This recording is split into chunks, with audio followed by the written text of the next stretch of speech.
ஸ்ரீமதே ராமானுஜாய நமக. ஆழ்வார் எம்பெருமானார் ஜீய திருவடிகளே சரணம். ஆச்சாரியர்கள் திருவடிகளே சரணம். ஸ்ரீமத் பதூல குலவாரிதி பூர்ணச்சந்திரம் ஸ்ரீமன்மஹாரிய சரணாம்புஜ சஞ்சரீகம் ஸ்ரீசிங்கராரிய கருணாப்த சமஸ்தபோதம் பக்தியாச்ச யோக நரசிம்ம குரும் ஷயாமி. மிக்க இறை நிலையும் மெய்யாம் உயிர் நிலையும் தக்க நெறியும் தடையாகி தொக்கியலும் ஊழ்வினையும் வாழ்வினையும் ஓதும் குருகையர்கோன் யாழின் இசை வேதத்தியல். ரொம்ப அழகான நம்மாழ்வார் அருளி சென்ற திருவாய்மொழி. திருவாய்மொழின்னு நம்ம சொல்றதுக்கே எப்படி எம்பெருமான் ஒரு சுகிருதத்தை போட்டு வச்சிருக்கானா, அதை நம்ம யாரெல்லாம் இந்த திருவாய்மொழி ஜேர்னில டிராவல் பண்றோமோ அவெல்லாம் அத ஒத்துப்பேர் அடியனோட சேர்ந்து. அந்த திருவாய்மொழியில 4 பத்துக்கள் almost nearing to the end ஸ்டேஜ்ன்ற மாதிரி இருக்கு. ரொம்ப ஒரு இம்பார்ட்டன்ட் காலகட்டம் திருவாய்மொழி. என்னன்னா, எப்படி சரணாகதி பண்ணணும், முன்னாடியே கைங்கரிய பிராப்தியை பெற்றிருந்தார் ஆழ்வார். முதல் மூணு பத்துக்கள்ல 4, 5, 6, 6ஆம் பத்து வரைக்கும் கம்ப்ளீட்டா துவயத்தோட பூர்வகண்டத்தை விவரணமா சாதிக்கிறார். என்ன பூர்வகண்டம்? எம்பெருமானும் பிராட்டியுடன் கூடிய எம்பெருமானோட அந்த சேர்த்தியில சரணாகதி பண்றாரு. அந்த சரணாகதி பதிகமா அமைஞ்சிருக்கு. ரொம்ப இந்த 4ஆம் பத்துக்கே ஒரு பெரிய சுவாரஸ்யமா என்ன பார்த்துட்டு இருக்கோம் நம்ம. ஒரு பதிகத்துல ஆழ்வார் ரொம்ப சந்தோஷமா இருந்தா, அடுத்த பதிகத்துல ரொம்ப வருத்தப்படுறார். எம்பெருமானோட சம்ஸ்லேஷம், எம்பெருமான் வந்து கூடுறான், விட்டு பிரியிறான், திருப்பி கூடுறான், பெரியறான். இந்த அப்ஸ் அண்ட் டவுன்ஸ் இப்படிதான் ஆயிட்டு ஆழ்வாருக்கு 4ஆம் பத்துல, இல்லையா? இப்போ இன்னைக்கு பார்க்க வேண்டிய திருவாய்மொழி சீலமில்லா சிறிய நேலும் ரொம்ப அழகான ஒரு திருவாய்மொழி. இப்போ நம்ம அதுக்கு வரத்துக்கு முன்னாடி என்ன நடந்ததுன்னு பார்க்கணும். தீர்ப்பாறை யாமினி ஆழ்வாரே மோகிச்சு கிடக்கிறார்.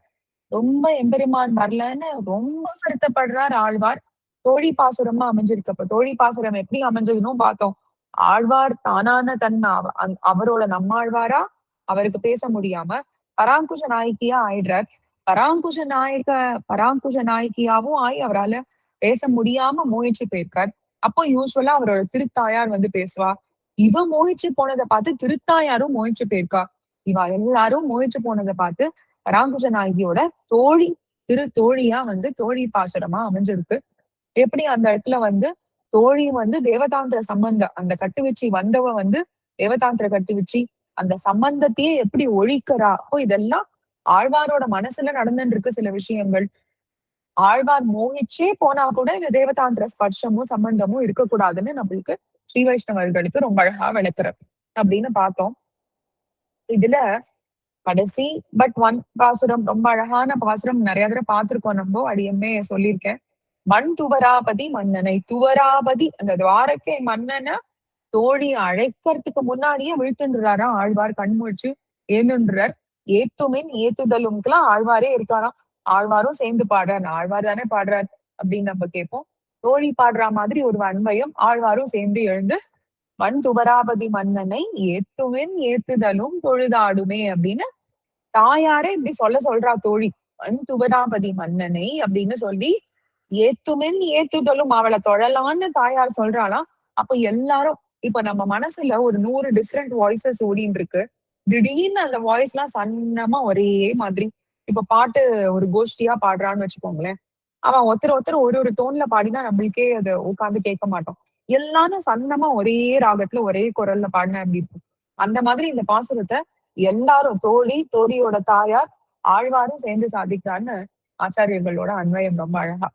அப்போ மண் துவராபதின்னு சொன்ன உடனே அந்த மன்னனைல எம்பெருமான் விஷயமா சொன்னா போரும், இவர் உணர்ந்துட்டாள் அப்படின்னு சொல்றோம். இப்போ வந்து இந்த பதிகம் வந்து எப்படி நம்ம பார்க்கணும்னாக்க, இதுக்கு முன்னாடி இருக்கிற பதிகம் நம்ம சீலமில்லா பார்க்கணும். இப்போ முன்னாடி இருக்கிற பதிகம் ஆழ்வார் வந்து தானான தன்மையை விட்டு தோழி நிலைக்கு வந்திருக்கார். அப்போ வந்திருக்காருன்னா ஆழ்வார் மோச்சு கிடக்குற அது ஒரு அறியாத நிலை. இப்போ இந்த இடத்துல அவருக்கு தெரிஞ்சு உணர்ந்த திசை இப்போ இந்த பதிகம் அமைஞ்சிருக்கிறது. ஆழ்வார் தானான தன்மைதான். ஆனா அவர் பராங்குஷ நாயகி ஸ்டேட்லயே இருக்கார் ஆழ்வார். ஆனா தன்னை அறிஞ்சுட்டாரு ஆழ்வார். என்னன்னா மோகிச்சு கடக்கல ஆழ்வார்ன்றதுக்குதான் இது. முன்னாடி உணர்வு இல்லாம இருக்காரு ஆழ்வார். உணர்வு இல்லைன்றத தப்பா புரிஞ்சுக்க கூடாது நம்ம. உணர்வு இல்லைன்னா அவர் கான்சியஸா இல்லைன்னு அர்த்தம் அந்த பதிகத்துக்கு. இதுல தீர்ப்பாறை யாமினியில இப்போ ஆழ்வார்க்கு எப்படி தோன்றதுன்னா, அந்த முன்னாடி உணர்வே இல்லாத நிலையே, அந்த நிலையே பரவாயில்ல. இப்ப எப்படி நம்ம யோசிக்கலாம்னா இந்த நிலைய, ஏகாதசி வர வரைக்கும் ஓகே நம்ம எல்லாரும். ஏகாதசி வந்துருச்சுன்னா, அன்னைக்குதான் ஊர்ல இல்லாத எல்லாருக்கும் இருக்கிற பசி நம்மளுக்கு வந்துரும். சில பேர் சாப்பிட்டுதான் ஆனோம், மாத்திரை போட்டுக்கிறோம், ஏதோ ஒண்ணு something we eat to survive அப்படின்ற மாதிரி. பட் அந்த ஏகாதசின்ற தாட் இப்ப எப்படி நம்ம குழாத்தோட லிங்க் பண்ணோம்னா, ரெக்கார்டிங்ன்ற தாட் இல்லாத வரைக்கும் ரொம்ப அழகா செஞ்சிடும். ரெக்கார்டிங்ன்ற தாட் இது ரெக்கார்ட் ஆகுதாமா அப்படின்ற ஒரு தாட் வந்துருச்சுன்னா, அந்த ரொம்ப ஒரு கான்சியஸ் படப்படப்பு வந்துடும் இல்லையா? ஆழ்வாரும் நம்ம நிலையில இருக்காருன்னு வச்சுக்கலாம். இப்போ ஆழ்வாரோட ஹைஃபை தான் நம்ம எல்லாரும். என்னன்னா உணர்த்துற ஸ்டேஜ்ல இருக்காரு இல்லையா ஆழ்வார். இப்போ பசின்னும் போது தூங்கிடலாம் நம்ம ஈஸியா. பசியில படுத்துட்டு அந்த பசியிலேயே மயக்கத்துல தூங்கிடுவோம்னு சொல்லுவோம் இல்லையா? அந்த தூக்கத்துல அவ்வளவா பசி தெரியாதாம். ஆனா சில பேர் பசிச்சா தூக்கம் வராது. ஆனா அந்த கஷ்டம் தெரியாத ஒரு நிலை இருக்குல்ல, தீர்ப்பாடையாமை. ஆழ்வார்க்கு அதுதான் வேணுமா. இப்போ எழுந்துட்டார், நன்னா உணர்த்தியோட இருக்கார். இந்த உணர்த்தியோட இருக்கும்போது அச்சோ எம்பெருமான் இல்லையே, இப்போ நான் பராங்குஷ நாய்க்கியா என்ன பண்றது அப்படின்னு இன்னும் அழறாராம் ஆழ்வார். சோ எப்படி இந்த இடத்துல கிராஃப் வந்து பாத்தீங்கன்னா, இது வரைக்கும் ஒன்னாம் பதிகத்துல இருந்து பாத்தீங்கன்னா கிராஃப் மேல கீழே போயிருந்தது இல்லையா? தீர்ப்பாறை யாமினி கீழே வந்துட்டார். தீர்ப்பாறை யாமினில இருந்து கொஞ்சம் கீழே போயிட்டுதான் கிராஃப் இப்போ மேலேயே போலையாம். இந்த சீலமில்லா செடியனேலும் ஆழ்வார்கள் ஆச்சாரிகள் சொல்றா, ஆழ்வார் வருத்தம் தான் ரொம்ப பட்டு இருக்கார் அப்படின்னு சொல்றா. இப்போ இதுக்கு முன்னாடி என்ன சொல்றா, எம்பெருமானோட திருநாமங்களே போரும் அப்படின்னு சொல்றா இல்லையா? ரித சஞ்சீவனியா இருக்கிறது என்னது, எம்பெருமானோட திருநாமங்கள் அப்படின்னு நம்ம பிள்ளை வீட்டுல எடுத்து காமிக்கிற. ரித சஞ்சீவனியான்னு என்ன அர்த்தம்? நம்மள வந்து மிருத்யுல இருந்து கூட காப்பாத்துற அளவுக்கு இருக்கான் எம்பெருமானோட திருநாமம். ஆனா ஆழ்வார் சொல்றார், அப்படிப்பட்ட திருநாமங்கள் என்ன உணர்த்தி ஸ்டேஜ்ல வந்து என்ன போட்டு வாட்டுறதே, எங்க மிருத்யு சஞ்சீவனியா இருக்கு இல்லையே அப்படின்ற. அப்ப முன்னாடி இருந்த கஷ்டமான ஒரு கட்டம், கஷ்டமான ஒரு நிலை, அதுவே ரொம்ப தேவல அப்படின்னு ஆஹ் சாதிக்கிறார். இதுதான் ரொம்ப அழகா பரவஸ்து சுவாமியும் சாதிப்பார். உறக்கத்துல பசியெல்லாம் எப்படி இருந்தாலும் எதை வேணா பொறுத்துக்கலாம். நீங்க ஏகாதசி எக்ஸாம்பிள் சொன்னதே சுவாமி தான்.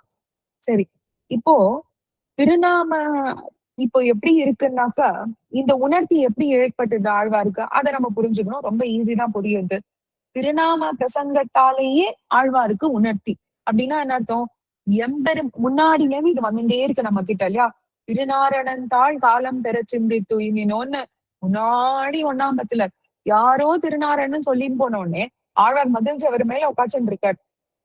செல்வ நாரணன் சொன்ன உடனே இது என்ன சொல் கேட்டலும் அப்படின்னு அவருக்கு கேட்ட உடனேவே ஆஹா எம்பெருமானும் என்னை பத்தி தான் நினைச்சுட்டு இருக்கான்னு அவருக்கு ஒரு உணர்த்தி வருது இல்லையா? அப்போ இந்த இடத்துல ஓன்னு ஆழ்வார் கூப்பிடுறாராம். என்னது? அந்த திருநாம பிரசங்கத்தாலேயே ஆழ்வாருக்கு வந்து ஒரு உணர்ச்சி வந்துடுறது. அந்த உணர்ச்சியில எம்பெருமான கூப்பிடுறார். பல விஷயங்களை அனுசந்திக்கிறார் இந்த பதிகத்துல பார்க்க போறோம். நம்ம பதவுரையில அதை பார்க்கலாம். இப்போ நம்ம வந்து யாரோ வந்து நம்மள கூப்பிடுறா அப்படின்னாக்கா, அந்த இப்போ ஃபார் எக்ஸாம்பிள் வந்து நம்ம இப்ப போயிட்டே இருக்கோம் ஒரு இடத்துக்குன்னா நம்ம பேர் சொல்லி கூப்பிடுவா இல்லையா? அந்த இடத்துல நம்ம இருந்தோம்னா நம்மள பேர் சொல்லி கூப்பிட்டா நம்ம திரும்பி பார்க்க போறோம். இல்ல போன் வந்ததுன்னா போன் நம்மள அட்ரஸ் பண்ணியிருந்தானா நம்மள பேச போறோம். இதெல்லாம் இந்த காலத்துக்கு தகுந்த மாதிரி. ஆனா இப்ப வந்து ஆஹ் ஆழ்வார் வந்து கூப்பிடுறதையோ கூப்பிடுற நிலையில ஆழ்வாரும் இல்ல, கேட்கிற நிலையில எம்பெருமான் பக்கத்துல இல்ல. அப்போ ஓன்னு கத்தி கூப்பிடுறாரா ஆழ்வார். சரி, இப்போ எப்படி கூப்பிடுறாருன்றதுக்கு போறதுக்கு முன்னாடி எப்படிப்பட்டவன் ஏன் இப்படி கத்துறாரு ஆழ்வார், ஏன் இவ்வளவு வருத்தப்படுறாரு அப்படின்னா, இப்போ நம்ம சில விஷயங்களை இப்போ ஏதோ ஒரு கல் இருக்குன்னு வச்சுக்கோங்களேன் நம்ம கிட்ட, அது ஒரு ரொம்ப உயர்த்தி இல்லாத கல்லுன்னு வச்சுக்கோங்க. ஏதோ ஒரு கல் ஒரு 10 ரூபாய்க்கு ஒரு கல்லுன்னு வச்சுக்கோங்க, கூழாங்கல்லோ இது. அந்த கல்லை தொலைச்சிட்டோம்னா நம்ம வந்து ஐயோ கல் தொலைஞ்சிருக்கு நான் கேட்டுட்டு இருப்போம். ஏதோ ஒரு கல் இருக்கு, என்ன கிடைச்சது தொலைஞ்சு போச்சுன்னு விட்டுருவோம். இதே காதுல போட்டுட்டு ஒரு வைரக்கல்லு தொலைஞ்சுட்டுன்னு வச்சுக்கோங்க. அந்த வைரக்கல்ல ஆத்தியே அலசி புரட்டிட மாட்டோம் நம்ம அந்த ஒரு வைரக்கல் எங்கன்னு. ஏன்னா அதோட வேல்யூ அந்த மாதிரி. இப்போ எம்பெருமான் எப்படிப்பட்டவன்னா, அவன் வந்து ஆபத்சகனான எம்பெருமான் இல்லையா? என்ன நம்பெருமாள் தானே. நம்ம ஒரு நாள் பார்க்கலன்னா என்ன? ஒரு நாள் அவனோட உற்சவம் சேவிக்கலன்னா என்னன்னா, அப்படியா இருக்க போறோம் நம்ம? இருக்கவே முடியாது அப்படி. அவன் ஒரு நடை அழகு கம்பீரமா போட்டான்னா, அவனே எழுந்து குதிச்சு வந்து நம்மளோட கர்ம வினைகள்லாம் எடுத்துடுறான். அப்படிதான் இருக்கு. அவனை சேவிக்கிற அந்த கர்ம வினைகள்லாம் அவன் எப்படி எடுத்துக்கணுமோ அப்படிதான் எடுத்துக்கிறான். அனுபவிக்கணும்னா அடியன் அனுபவிச்சே ஆணும். அதான் அவன் அதுக்கான ஒரு அனாதையே கிடையவே கிடையாது. ஆனா அவனை சேவிக்கிற அந்த ஒரு 5 நிமிஷத்துக்கு நம்மதான் உலகத்திலேயே எவ்ளோ வைஷ்ணவ ஸ்ரீ எல்லாம் சொல்றா இல்லையா? அந்த ஸ்ரீ அந்த செல்வம் எல்லாம் நம்ம கிட்டதான் இருக்கிற மாதிரி ஒரு ஒரு தோற்றம் கிடைக்கிறது இல்லையா? ஆனா அப்பச்சக்கனான எம்பெருமான். அப்படிப்பட்ட எம்பெருமான ஆழ்வார் மிஸ் பண்றார். அப்போ எப்படி உதவுறான் அவன்? அவன் சில பேருக்கு மட்டும் உதவுறானா? இல்ல. எல்லாருக்கும் நல்லா உதவுறான்னு எல்லாருக்கும் நல்லா தெரிஞ்சிருக்கு. அப்போ ஆழ்வார் கேட்டுக்கிறார், அவன் ஏன் நமக்கு உதவ வேண்டும் அப்படின்னு கேக்குறார். ஏன் உதவணும் எம்பெருமான் அப்படின்னா, நம்மளுக்கு இத முன்னாடியே ஆழ்வார் நிறைய இடத்துல சொல்லியிருக்காரு. அடியேன் சிறிய ஞானத்தன், நான் சிறிய ஞானத்தன் தான்ப்பா. ஆனா உனக்கு பிராப்தி இருக்கே. நீ எப்பேற்பட்ட ஆபத்சக்கனா இருக்க, நீ எங்கேயோ இருக்க. ஆனா உனக்கு உதவக்கூடிய ஒரு பிராப்தி இருக்கு. அப்போ நம்மளோட இந்த சம்பந்தம் இருக்கு, ஆச்சாரிய திருவடி சம்பந்தம். அப்போ நீ உதவணும் இல்லையா? அந்த பிராப்தின்ற ஒரு சம்பந்தத்தை வச்சுண்டு அவனால உதவ முடியும். அவன் உதவறான், அவன் உதவலாம். அப்படியே யாரோ எக்ஸ்டெண்ட் பண்ணிட்டே வாங்கும். அவன் உதவலாம், அவன் உதவறான், உதவ வேண்டும். ஆனா அவன் உதவறான் இல்லையா? எல்லாமே அவன் நான் உதவ வேண்டும்னு கேட்டு அவன் உதவாம இருந்தானா, உதவாமன்னா என்ன ஹெல்ப்? அவன் பெருமாள் சப்போர்ட் பண்ணாம இருப்பானா? இருக்க மாட்டான். அப்ப எல்லாமே பெருமாள் நம்மளுக்கு பிராப்தி பண்ணி தரான் அப்படின்னு ரொம்ப அழகா சொல்றார். சோ அப்ப வந்து அவனுக்கு என்னெல்லாம் இருக்கு? ஆப்பச்சக்கன்னா உதவக்கூடிய ஒரு சுவாவம் இருக்கு எம்பெருமானுக்கு. அவனுக்கு உதவறதுக்கு நம்மளுக்கு இப்ப ஹெல்ப் பண்றதுக்கு ஒரு சுவாவம் இருந்தா போதுமா? அதுக்கு ஸ்ரீ செல்வம் வேணும்னா பிராப்தி இருக்கு, அவன்கிட்ட எல்லாமே இருக்கு. நமக்கும் அவனுக்கும் ஒரு சம்பந்தம் இருக்கு. உதவறதுக்கு இதெல்லாம் இருக்கு. ஆனா அப்பா எனக்கு ரொம்ப டயர்டா இருக்கு, எனக்கு உதவக்கூடிய சக்தி இல்லைன்னு சொல்றானா? கிடையவே கிடையாது. அவன் தான் சக்தன். ஆழ்வார் தான் நான் சக்தன் அல்லன்னு சொல்றார். உதவக்கூடிய சக்தி இருக்கு எம்பெருமானுக்கு. ஆபத்து என்னன்னு பரிஹரிக்கிறான். அவனால என்ன விதமான ஆபத்து வந்தாலும் அவனால பரிஹரிக்க முடியும். பரிகரமும் கூடவே இருக்கு. இப்போ அவனுக்கு வந்து கனநாளி ஆட்டம், சங்கு சக்கரம் ஆட்டம் அவனுக்கு கூட இல்ல. அது மத்த எல்லா பரிகரமும் வச்சுக்கலாம். கதை, சார்ங்கம், வில்லு என்னெல்லாம் அவனுக்கு தேவையோ அவன் நினைச்ச மாத்திரத்திலேயே எல்லாமே அது பூர்த்தி பண்ணிட்டு வந்துடுது. கருடாழ்வான் வந்து கருடாவான்னு சொல்றதுக்காக எல்லாம் வெயிட் பண்றது கிடையாதாம். எம்பெருமானோட சிந்தனையிலேயே சங்கல்பமே போருமா, கருடாழ்வான் எம்பெருமானா அந்த இடத்துக்கு கொண்டு போய் சேர்த்துருவானாம். எப்படி திரௌபதிக்கு அந்த அந்த சங்கல்பம் மாத்திரமே எம்பெருமான் பிரத்யட்சமா அங்க இல்ல இல்லையா? புலன்களுக்கு புலப்படாதவனாதான் அங்க இருந்திருக்கான் எம்பெருமான். அந்த பரிகரம் அவன் என்ன கேட்டாலும் அந்த பரிகரமும் இருக்கு அவனுக்கு. அப்போ சரி இதெல்லாம் இருக்கு. அவனை பார்த்தா சகிக்கவே இல்லப்பா. அவன்கிட்ட எல்லாம் நம்ம போக முடியாதுன்ற மாதிரியா இருக்கான்? கிடையவே கிடையாது. திருமேனி அழகும் இருக்கான். அப்போ இவனை எப்படி விட முடியும்? இவனை விடவே முடியாத ஆழ்வாருக்கு விட முடியாத ஒத்தன் அப்பால் பட்டவன். ஆனாலும் என் பக்கத்துல இருக்கான். ஆனா இப்போ என் பக்கத்துல இல்லைன்னு ஓன்னு கூப்பிடுறாரா இந்த சீலம் இல்லா சிறியனேலும் பதிகம் வந்து ஒரு கூப்பிடுற பதிகம். எம்பெருமான விட்டு பிரிதல் அந்த ஒரு ஆர்த்தி ஆழ்வாருக்கு தாங்கவே முடியல. எப்படி கூப்பிடுறாருன்னா ஆழ்வார் இது நம்பிள்ளை ரொம்ப அழகா சாதிக்கிறார். வீட்டுல ஒரு கடல்னா ஒரு ஒரு ஒரு ஓஷன் இருக்குன்னு வச்சுக்கோங்க. அந்த ஓஷன்ல நம்ம உட்கார்ந்துருந்தோம்னா அந்த கடலோட ஒரு ஒரு அலை சத்தம் நம்மளுக்கு கேட்டுட்டே இருக்கும் இல்லையா? சில பேர் சொல்வா அந்த அந்த சங்க வந்து காதுல எடுத்து வச்சிருந்தீங்கன்னா அந்த கடலோட சத்தம் கேட்கணும். இப்ப கடலே கையெடுத்து எம்பெருமான கூப்பிட்டா எப்படி இருக்கும்? இப்ப எப்பேற்பட்ட ஒரு சத்தமா இருக்கும்னு யோசிச்சு பாருங்க. கான்சியஸா கடல் கையெடுத்து எம்பெருமான மாதவா அப்படின்னு கூப்பிட்டா எப்படி இருக்கும்? அந்த மாதிரி ஆழ்வார் கூப்பிடுறாரா? யாராவது கேட்டான்னா என்ன எப்படி இருக்கும்னாக்க அப்படியே மனசெல்லாம் அப்படியே நீராகும்படியாக செய்து போறோம் இல்லையா? அவன் அப்படிதான் பண்றான். குலம் குலமா அசுரர்களை நீராகும்படியாக எம்பெருமான் பண்றான். இப்ப ஆழ்வார் கூப்பிடுற கூப்பீடு யாராவது கேட்டான்னா மனசெல்லாம் கலக்கிடுறதுதான் அப்படி கூப்பிடுறாராம். அந்த எம்பெருமானை பரமபத நாதனே கீழே இறங்கி வரும்படியாக கூப்பிடுறாரு ஆழ்வார் அப்படின்னு காமிக்கிறார். 2 திருஷ்டாந்தம். திருஷ்டாந்தத்துக்கு மட்டும் ஒரு 5 மேக்சிமம் 10 நிமிஷம். என்னன்னாக்கா எப்படி கூப்பிடுறார் அப்படின்னு ரொம்ப அழகா காமிக்கிறார் ஆழ்வார். 2 வேற வேற சர்க்கத்துல இருந்து எடுத்திருக்கார். ஒண்ணு பிராட்டி கூப்பிடுறாளாம், ஹே ராமா, ஆ லக்ஷ்மணா, ஆ சுமித்ரேன்னு இது பின்னாடி சுந்தரகாண்டத்துல கூப்பிடுறா. எப்படின்னா அவ சுந்தரகாண்டத்துல பிராட்டி அங்க இருக்கா வனத்துல. ஓ பிராட்டிக்கு சொல்ல முடியாத ஒரு வருத்தம். அவளுக்கு இந்த வருத்தம் இருக்கணுமானா இருக்கக்கூடாது. ஆனா அவ நிறைய விஷயத்த காமிக்கிறதுக்காக சரி இருந்தவள் ஏற்றம் இல்லையா? அப்போ அவக்கு கத்தி கத்தி கதறானா பிராட்டி அப்படியே என்னால நான் வந்து அப்படியே கொலைஞ்சு போறேன். இதுக்கு மேல என்னால என்னோட டிஸ்ட்ரக்ஷன் இதுக்கு மேல இருக்க முடியாதுன்னு ஆ ராமா, ஆ லக்ஷ்மணா, ஆ சுமித்ரா, ஆ ராம மாதா எல்லாரும் யாரெல்லாம் கூப்பிடணுமோ எல்லாரையும் கூப்பிடுறாளாம். மெயினா அவ கூப்பிடுறது ராகவநந்தனை தான். எம்பெருமான கூப்பிடுறான். இந்த இந்த கூப்பீட ஆழ்வாரோட கூப்பீடோட ஒப்பிடுறாரு நம்பிள்ளை. இதே கூப்பீடு பிராட்டி பெரிய பிராட்டி அதை எப்படி கூப்பிடுறாளோ பின்னாடி இதே கூப்பீட பின்னாடில முன்னாடியே கூப்பிட்டுறா. கௌசல்ய இவரோட மாதா கௌசல்ய கூப்பிடுறாராம்.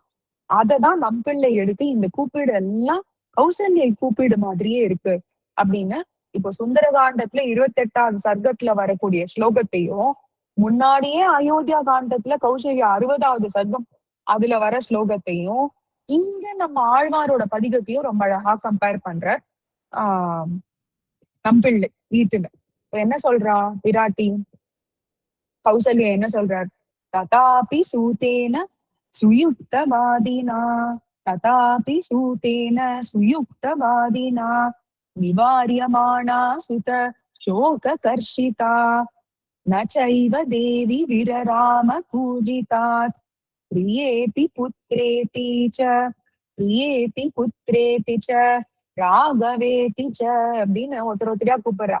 என்ன எப்படி இவ கூப்பிடுறான்றதுதான் அந்த கடைசி அண்டர்லைன். எப்படி கூப்பிடுறாலாம் ராமனை கூப்பிடுறா கௌசல்யே. ராமர் கிளம்பியாச்சு வனத்துக்கு வனவாசத்துக்கு கிளம்பியாச்சு ராமர். ஆனா இப்ப வந்து ஒரு சம்வாதம் நடக்கிறது சூத்தருக்கும் கௌசல்யருக்கும். ததாபி சூத்தேன சுயுக்தவாதினா இப்போ சூத்தர் வந்து யாருனாக்க தேரோட்டி. சூத்த போராணிக்கர் அப்படின்னா நம்ம கேள்விப்பட்டிருக்கோம்ல. அவர் வந்து பாகவதம் அவர் மூலமா தான் பாகவதம் வந்தது. அப்புறம் நம்ம பார்த்த சூதன் அப்படின்னு சொல்றோம் இல்லையா, சொல்லியிருக்கோம் நம்ம அவனை. அப்போ இந்த சூதர்கள் அப்படின்னாலே சூத்தேன எப்படி இருக்கா அவளோட வார்த்தைகள்லாம் சுயுக்தவாதினா அப்படின்னா ரொம்ப மனசுக்கே ஆத்மாவுக்கு ஒரு உஜ்ஜீவனம் யுக்தமா இருக்கான். ரொம்ப கரெக்டான வார்த்தைகள் தான் அவ சொல்றா அப்படின்னு ரொம்ப அழகா காமிச்சு கொடுக்குறாரு. ததாபி சூத்தேன சுயுக்தவாதினா என்ன சொல்றாரா அவர் இவர் சொல்றார் வேண்டாம். தேரோட்டி வந்து அவர் பேரு இந்த இடத்து சுமந்திரன். சுமந்திரன் வந்து கௌசல்யா கிட்ட சொல்றார் வேண்டாமா இப்படி எல்லாம் அழாதீங்கோ கூப்பிடாதீங்கோ. ராமர் போய் தான் ஆனும். அவர் ஒத்துண்டார். அவரை போக விடும். போயாச்சு. ஆனா இவர் சொல்றாரு அவரை போக விடுங்கோ அப்படின்னு. இவ என்ன சொல்றா நிவாரி நிவாரியமானா சுத சோக கர்ஷிதா அப்படின்னா இவர் பாட்டுக்கு இவர் வந்து அவ வந்து கேட்க போறது இல்லைன்னு இவருக்கு தெரியும். ஆனா இவர் எப்படி இருக்கார் சுயுக்தவாதினா ரொம்ப ஹித்தமான வார்த்தைகள் என்னமோ அதுதான் சொல்றார். ஆனா அவர் பாட்டுக்கு சொல்லிட்டே இருக்காராம். சுத சோக கர்ஷிதா அவ எப்படி இருக்கா அவளுக்கு ஒரே வருத்தம். சோக கர்ஷிதா வருத்தத்திலேயே அப்படியே சூழ்ந்து இருக்கா கௌசல்யே. ராமர் கிளம்பியாச்சு காட்டுக்கு. ஆனா இவர் சொல்லிட்டே இருக்காரு. இவர்னா இந்த இடத்த சுமந்திரன் தேரோட்டி இல்லையா, அவர் வந்து சொல்லிட்டே இருக்காராம். என்ன சொல்றார் அவ என்ன பண்றா நச்சைவ தேவி விரராம கூஜிதாத். ரொம்ப அழகான வார்த்தைகள். கூஜிதாத்னா என்னன்னா குயிலுக்கு தான் கூஜிதாத்துன்னு சொல்வா. என்ன குயில் கூவருது இல்லையா. ஆனா இவ கூவருது. இப்போ இவ என்ன கூவுறாளா நச்சைவ தேவி விரராம அப்படின்னா ராமரை பத்தி கூப்பிட்டுட்டே இருக்காளாம் இவ. யோசிச்சு பாருங்க கொஞ்ச நாள் நம்ம குழந்தைகள் ஆத்துல இருந்து எதிர போய் விளையாடிட்டு வரேன்னு சொல்றது வீதியில அந்த குழந்தை நம்ம ஐசைட்ல இருந்துட்டே இருக்கணும் எப்பவுமே. அது நம்ம கதவை திறந்த உடனே பார்த்தா கூட குழந்தைகள் அங்கதான் இருக்கணும். இல்ல மாடியில வீடுனா மாடியில இருந்து பார்த்தா குழந்தைகள் நம்மளுக்கு புலன்களுக்கு தெரிஞ்சுட்டே இருக்கணும். எஸ்பெஷலி ஐஸ் நம்ம நேசிறதுக்கு விஷயமா இருந்துட்டே இருக்கணும். கொஞ்ச நாளை அவ போயிட்டானா நம்ம பதச்சு போயிடுவோம் இல்லையா. அந்த மாதிரி பதச்சு போறானா கௌசல்யா. இன்னும் அவர் அப்பதான் கிளம்பியிருக்காரு. போக கூட இல்ல முழுஷா ராமர். ஆனா இவ கதற கதறு பூஜி தாத்தனா கதற கதறு எப்படி இருக்குன்னா அப்படியே மனசெல்லாம் உடைஞ்சு போற அளவுக்கு இருக்கான். சுமத்ரனுக்கும் சரி, யாரு இதை யாராவது கேட்டானா அவளோட பிள்ளையே கிளம்பி போற மாதிரி இருக்கான். அப்படியே உடைஞ்சு போயிடுறான். துக்கமான சில விஷயங்கள் எல்லாமே அப்படிதான் இல்லையா? நம்மளுக்கு அவளுக்கு தேக சம்பந்தமோ, ரத்த சம்பந்தமோ இருக்கணும்னு அவசியமே இல்ல. இதற்கு தலைவலின்னா நம்பிக்கை துடிச்சு போயிடுவோம் அப்படியே. எனக்கும் நம்ம தவிக்கலாம். ஆனா பிசிக்கலா அந்த மென்டல் பெயினே அப்படியே உருக்கி இழுக்கு அடிச்சிடும்னு சொல்லுவா இல்லையா? இவ கூப்பிடுறது எப்படி கூப்பிடுறாளா ராமர, கூப்பிடுறது என்னமோ ராமர தானே.